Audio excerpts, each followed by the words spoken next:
people who include in what they build their own ruin.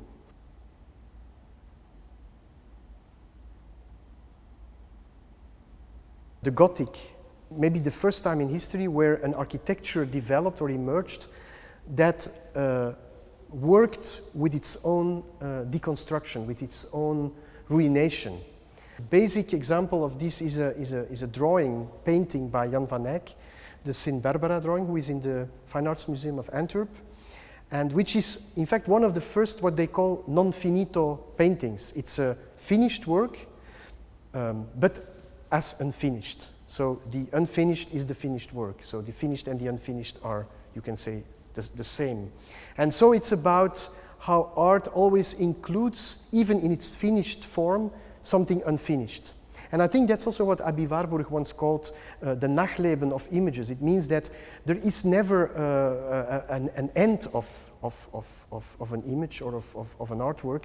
On the contrary, maybe an artwork constantly, in fact, repeats its own ending. This is also something that it connects with, of course, with performative arts and with music, because what you do when you sing, when you perform, it's exactly trying to revive, to bring something for the first time, or a repetition of something that happened for the first time. At the same time, it could also be the last time.